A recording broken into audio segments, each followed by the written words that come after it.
Hey everybody, welcome back to another episode of the Small Business Storytellers. On today's episode, we're going to hear some crazy stories, and we're going to talk with somebody whose journey includes being on Good Morning America, starting out as Disney Imagineer, which you'll learn more about what that is, and also his journey through a bunch of different businesses. So this is a little bit of a non-linear journey, but I think it's important to dive into these stories and see what can we learn from different people's journeys, different people's stories.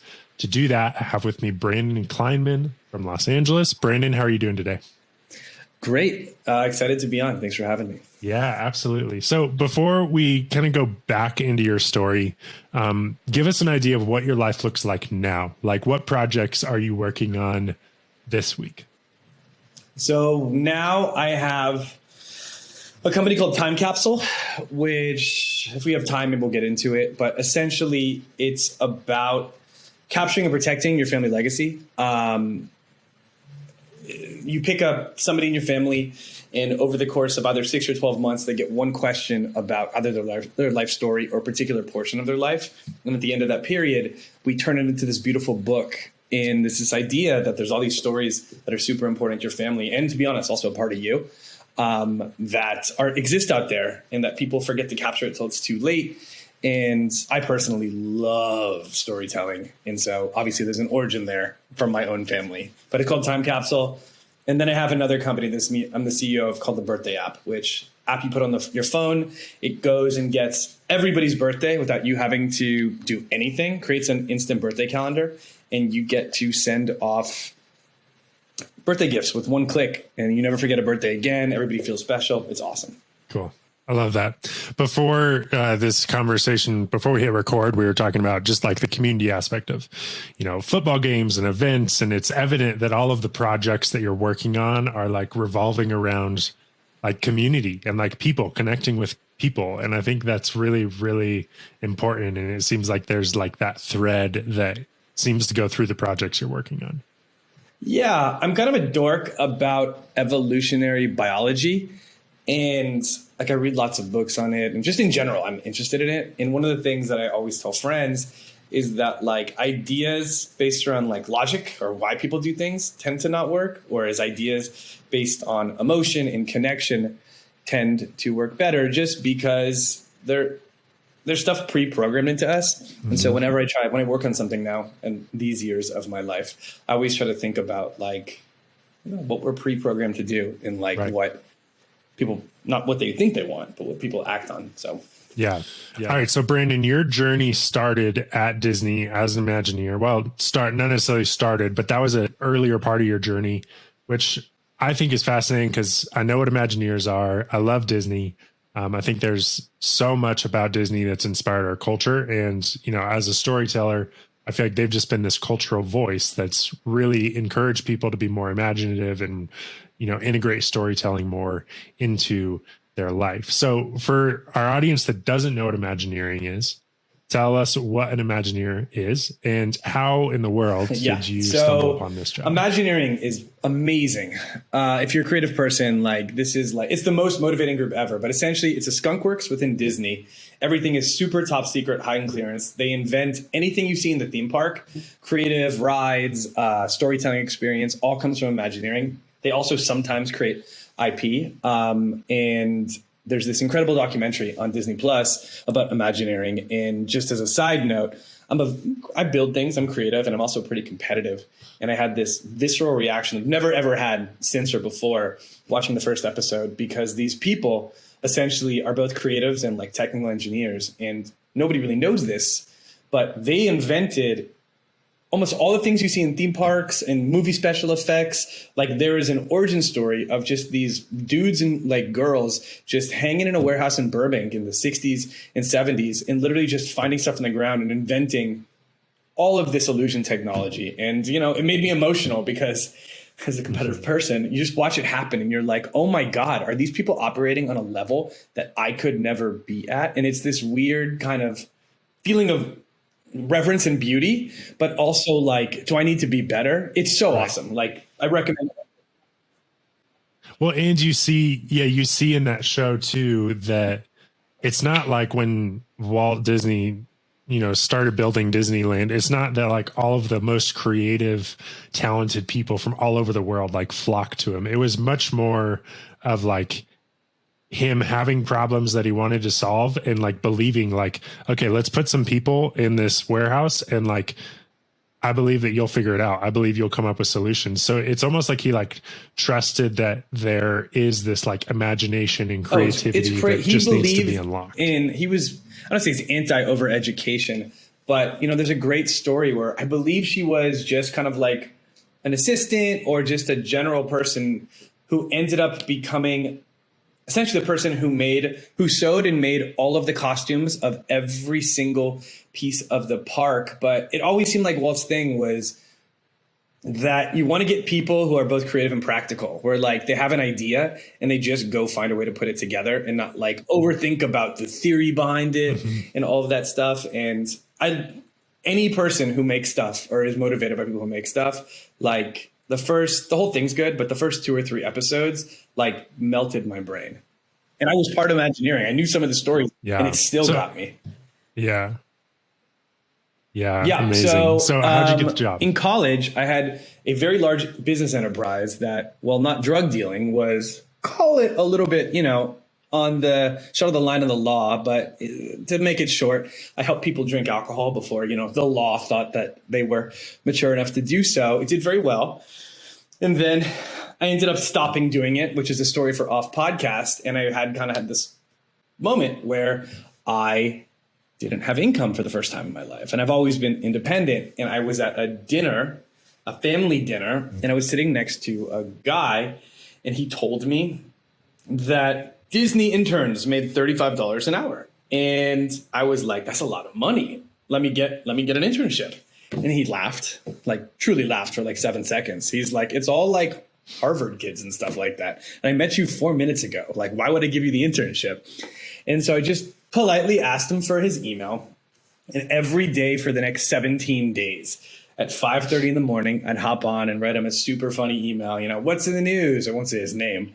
But, and I'd write at the end, be like, what day do I start? What day do I start? And then finally on the 17th day, he sent an email. He's like, I've been bothered my whole life by people trying to get jobs here. I've never seen somebody be so persistent with knowing exactly how annoying to be without being too annoying. Just come in, we'll figure something out.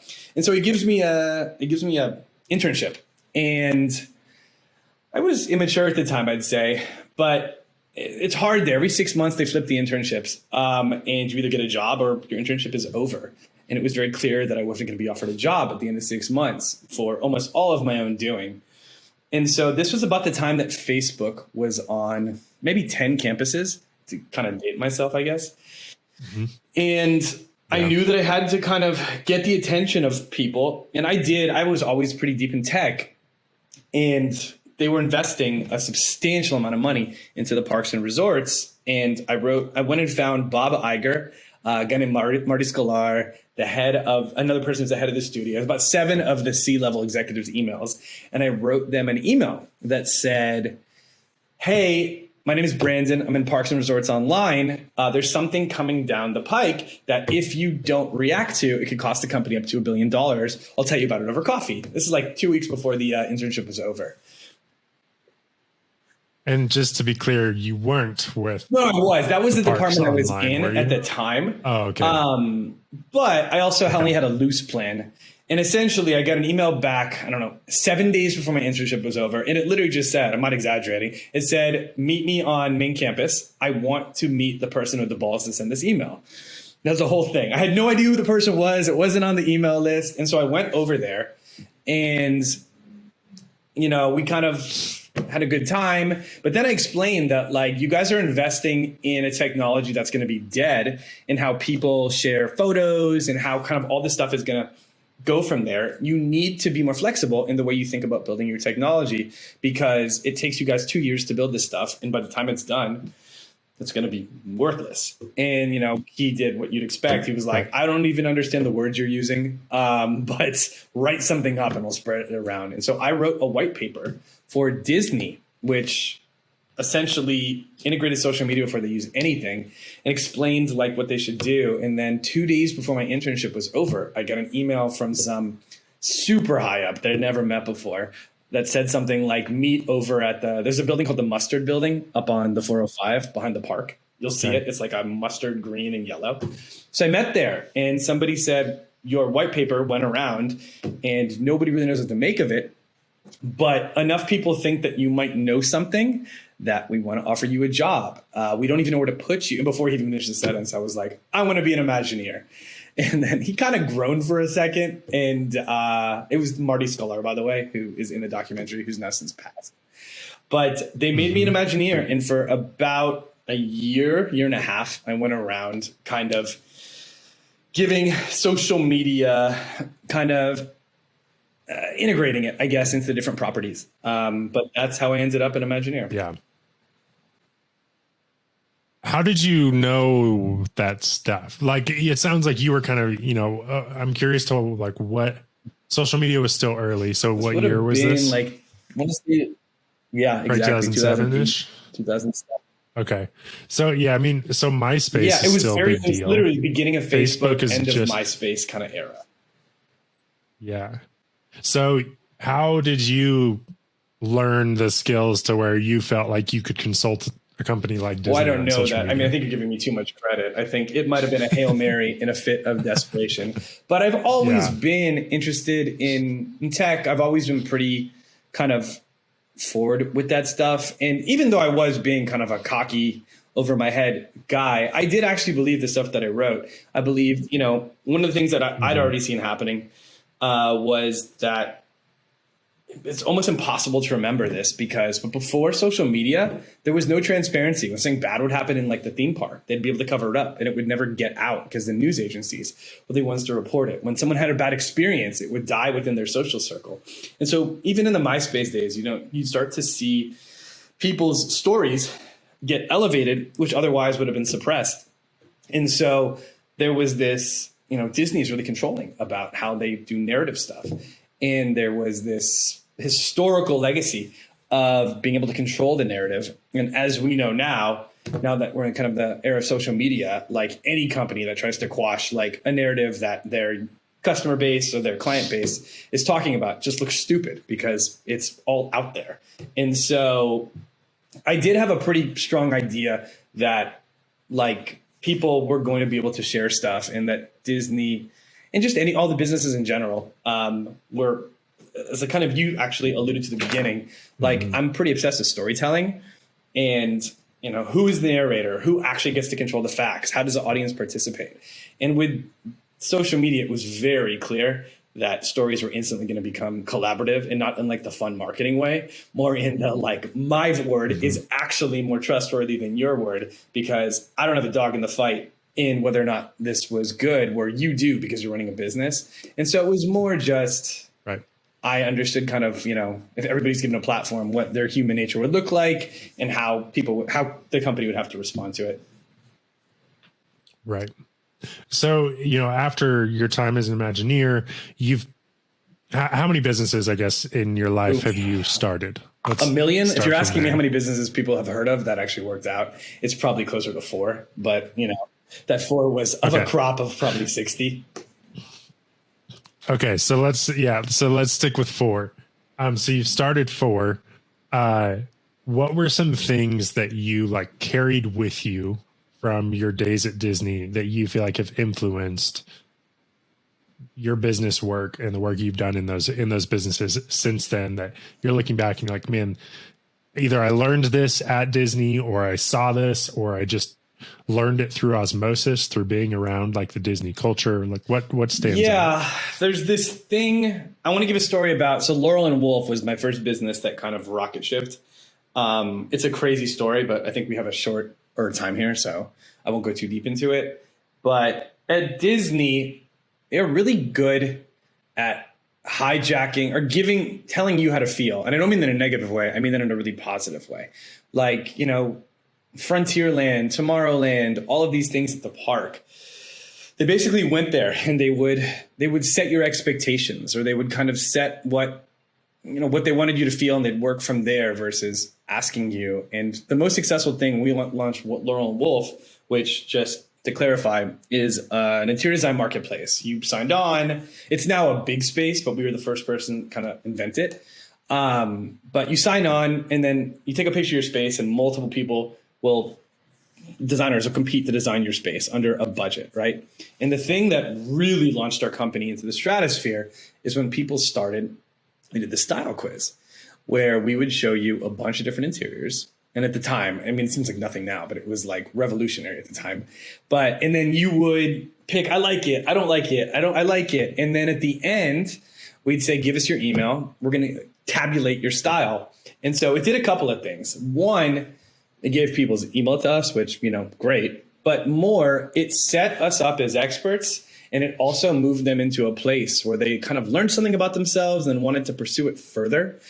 And so it's this idea of like creating a frame, of like figuring out what frame you want people to be in, and then leading them into whatever you want to do with them. Like I said, Disney's great. It essentially, there's this great kind of, I could walk, if any of you guys go to Disneyland and I'm there, I could show you the coolest stuff. But the way they build the horizon is enough where not only can you not see the buildings outside the park, but you can't see kind of the shadows and the glares outside the park. And so it frame sets this thing where, and I'm sure you guys have seen this when you've gone there, it really immerses you, and you forget that like there's a secondary world outside of, these walls of Anaheim, or there's, a Marriott or something on the other side of Toontown, whatever it is. And right. So I think when you think about first experience with anything you're building, like frame setting them and then kind of finding something to pull them into whatever you're trying to do with them is something that I took at all my companies from Disney, and trying to be as consistent as possible too with that. Yeah, I think that's huge to like really look at like, how are we setting the frame? How are we setting the stage? And even in storytelling too. I mean, it's context.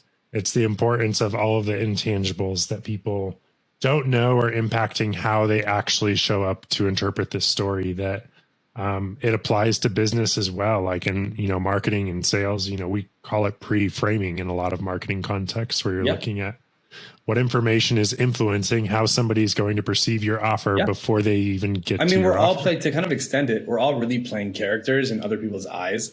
Like nobody really knows or cares too much what's going on the inside of whatever you're doing. They're thinking about it they're the main character in their movie. And so, extending that frame idea, even sending that email to become an Imagineer, like, I don't know that I was cognizantly building a plan, but I knew that I'd be viewed as a 25-year-old kind of like cocky person. And I wrote a really funny email, like that essentially got them to pay attention. And I think subconsciously, I kind of played into this character where I was harmless and funny. And I'm sure that they, at the time, were all in these really serious meetings. And so, a couple of them were like, I'll go to coffee with this kid. He seems kind of like entertaining. And so I think the other thing is just, try to figure out how people are going to perceive you and what's going to be valuable to them, and like lean into that. And you don't have to come with some, I can change your business value thing. Like sometimes you just have to come different. Like if they're, like I said, if they're in meetings all day where they're having to do budget stuff, if you can be entertaining and not feel like you're reaching or being annoying, like you'd be amazed how much people just want to be taken out their zone. But just thinking through like what expectations are on the other side and like playing with them.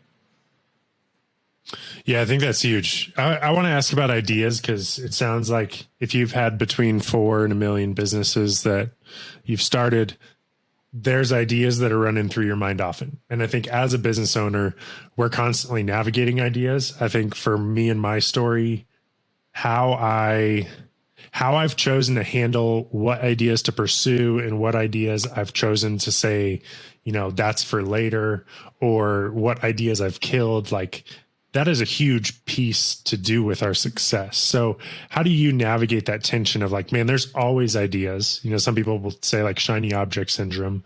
How are you picking what ideas to pursue and not pursue? Yeah, it's a great question. It's something that I think about a lot, and I write a little bit as well for myself. I haven't really published any yet. In this particular, I have a strong take on this question, but I think thinking about what ideas to pursue or don't is actually a framework that's not the right one. The way that or for me at least, the way that I always think about it is, I don't know anything. Given enough time in my life, I'm going to be wrong about everything I think, say, do, or feel. Like genuinely, that's like my, and it makes it so any risk that I take or move that I make is kind of fine because there's not a lot of risk because over time you're going to be wrong anyways. But for the pursuit thing, I don't think about new ideas. I keep a list just on Notepad of ideas that I hear, tweets that I see that I like.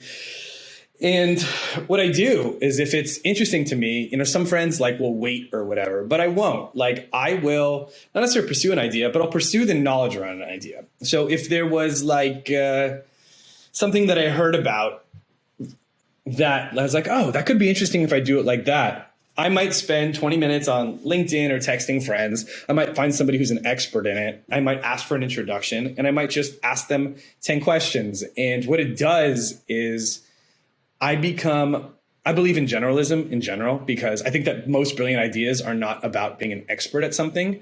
It's about being good enough at two things and then seeing where the overlap is between those two kind of disparate things. And so it's not about pursuing it as a business. It's about pursuing the knowledge around it. And it kind of does three things, at least for me. One, it obviously gives me more knowledge in kind of all these random areas. Two, like it just keeps your energy up, like learning about stuff. Even if you're totally focused on a big project, taking 30 minutes and learning about some random ass thing that has nothing to do with your day-to-day life, it's incredible for like giving you perspective on whatever you're doing. And also just making sure that you're not burning out on a very specific thing. But the biggest thing that it does for me is it keeps the practice up about knowing that you can reach out about just about anybody. And if you really are asking them something specific that they are passionate about, they will almost always help you or at least answer your question. In that particular habit, whether you're pursuing a new idea or you're just going deeper in whatever you're doing, it's a practice thing. It's not some like ideological thing you get better at. The more you ask random people for stuff or ideas or opinions and stuff, the easier it is to do it in the future. And that has been, as a skill set, has been probably the most important one for my ability to start stuff. And it just promotes action as well, which I think is like the key to entrepreneurship. Yeah. Everyone's kind of the same intelligence. Just do shit. Yeah, I think that's really interesting because so many people are afraid to like ask people of different things. One of the business mentors I have, like their family's net worth is, in the 5 billion range. And I had relationship with them, but I pretty much emailed them and just asked them like, what's the best way I can learn from you? And like, where do I need to fly to like have lunch with you? And he was like, all right, meet me at the Dallas airport on this day for lunch. I was like, okay. So I like literally like flew into Dallas, had lunch, got on a plane, flew back.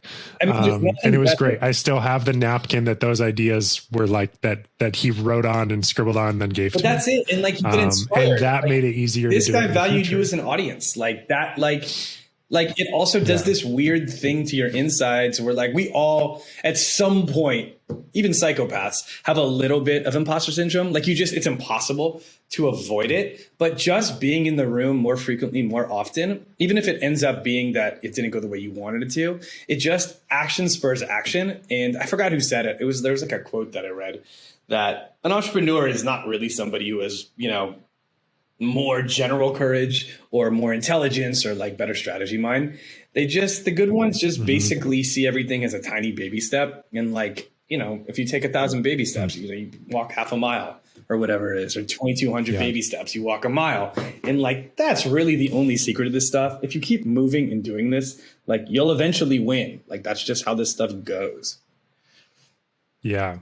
I think that's huge. And the answer to this next question might be connected to that. I don't know, but I think a lot of entrepreneurs, they get stuck. Like most businesses fail.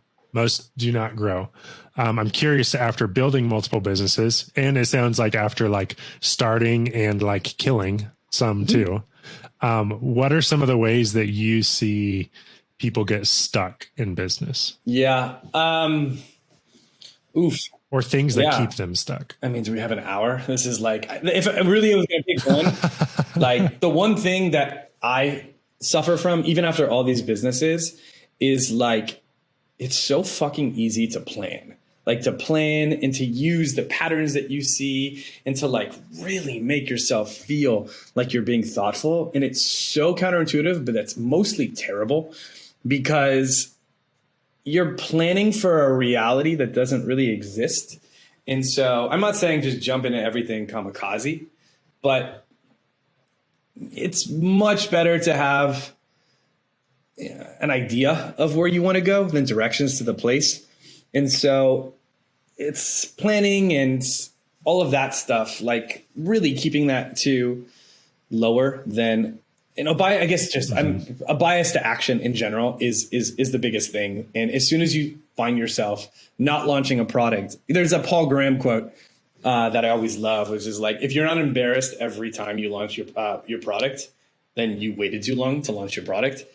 And so I think that goes with everything. Like you see the warts way more than everybody else does. And it's really easy to want to kind of poke them all up. But the reality is we have no idea at all how people are going to react to whatever we do. And so the planning is much more protection of ego and just the fear of failure than it is actually giving you any value or any kind of, call it a high percentage of success when you go do it. So plan less is what my piece of advice is on those that get stuck. Plan less, act more. I love it. Yeah, and I think you said something earlier that is sticking with me of just that, like the more you take action, the easier it's going to be in the future. The more you send those crazy emails, the easier it's going to be in the future. The more you reach out, and the better you're going to get at it too. The better you're going to get at not sounding like a arrogant 25-year-old, but sounding like a person who has real value to add and value to provide. I'm an accumulation of all the failures and all the successes. And like, you talk about planning, it's much better if you are acting from kind of knowledge and instinct of things that you've done previously than kind of planning and predicting what you think is likely to happen. And the only way you kind of accumulate that ability to know, when a hook is coming or when an uppercut is coming is to just be in the ring and get punched in the face a few times. Like there really is no shortcut on that, no matter what anybody who's, goes to business school or worked in, watched their dad's company or whatever tells you. Right. So as we kind of bring this to a close, what are some ideas or some things that you're working on now that you're super excited about? This doesn't have to be plug all the businesses you have right now, but just what are some things in your life that you're working on right now that you're you're thinking of them when you get up in the morning and you're excited to put some action towards them? Yeah. I mean, it's back to that time capsule thing. I believe there's this, well, with the pandemic and everything, it made me think a little bit harder about this. But the quick story about time capsule is I did these two giant venture-backed businesses back to back with 6 days in between. And they both rocket shipped up to like hundreds of employees within whatever it was, 12 months, which I don't recommend for anybody. It's too much, but like that growth speed. But I ended up interviewing my grandfather about his life story after I stepped down as CEO. And then it was one of the most amazing things I ever did, specifically because not only to get an audience, but holy shit, did I see some of my weird quirks that I thought were foreign and only specific to me come up in hearing his stories from college or how he talked about certain things. And from there, a bunch of friends asked me to kind of do their Mima on their grandparents or their parents. And so I did it for a summer in my backyard as a fun side project. But the thing that kind of came to me is we are increasingly kind of distancing ourselves. You can get food on demand. You don't have to cook for everybody anymore. It's just easier to be isolated now. And obviously with COVID, that's compounded. And so I think it's really hard to feel connected or like feel like you're part of something outside of yourself. And so I'm really passionate about this idea that your family has this cultural capital, like they have financial capital, right? And they're very big on protecting their money as they hand it down. But nobody really talks about capturing the story as to, there's the specifics on like how we came here and stuff. But like, we're all products of our mom, our dad, our aunts. And it's like never clear why we got that way. And understanding that better really does make you feel kind of you're part of something bigger. And so with Time Capsule, I really believe that I can create this space, this bank almost, where people start thinking about the cultural capital of their family and where they come from and what they're a part of and their organizations as well, the same way they think about protecting the financial capital. And it's not only like everybody thinks about these gifts as like, oh, it's great for grandma, it's great for mom. But I can't stress enough, hearing your parents do it not only does a number on understanding more about you, but you're also doing it for the generations that come after you. You know, you think about like, how cool would it be if you could hear like let me ask you a question. Who was the first generation that immigrated here from in your family? That I know of, it was on my mom's side in like the 1830s, a guy named Bechtold Warner from Germany to Rhode Island. I mean, they had great names back then. I know, Bechtold, yeah. But like 1830s, could you imagine like Bechtold was in, you know, the Weimar Republic, I bet. And like this guy had the stones to hop on a boat solo. I don't know if he had a wife or not. Come here. He probably started like 9 businesses where like, oh yeah, I made horseshoes once. And then I was, you know, selling ice cream for a nickel or whatever they did in the old days. And like, there's all of these genetic quirky things that like passed down that my bet you have in you too, that you would see in some of the stories. And like, we're all part of these, forget even like loosely culturally, but like we're part of these genetic lines that like tell us a lot about us. And I don't know. I think at least it would be cool. Wouldn't you like to meet him, even if it was just his story is kind of one way about what it was like to run the frontier and come to Rhode Island in the 1830s? Yeah. Yeah. And it's amazing to then think about, 200 years from now, you know, my great grandson being able to hear, you know, and that's why podcasting is cool. Some random conversation that Seth and Brandon have on a podcast, but then having that in a structured story around your family is really awesome. So I definitely encourage everybody to go check it out. What's the best way for people to find Time Capsule and keep up to date with what you guys are doing? Go to trytimecapsule.com. And then if you want to find me, I'm at BK Senior on all of social media. But trytimecapsule.com, trytimecapsule.com. Awesome. Love it. And wow, this has been fun.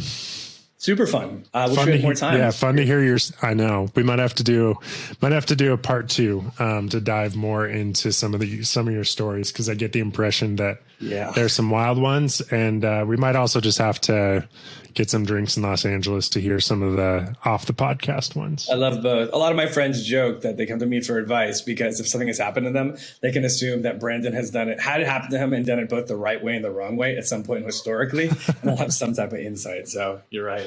Love it. Well, Brandon, thanks so much for joining the Small Business Storytellers. To everybody who's listening, trytimecapsule.com, right? You got it, Seth. Thank you. And I love the podcast, and keep going. I'm inspiring a bunch of people. I appreciate that. Cool. Yeah. Thanks so much.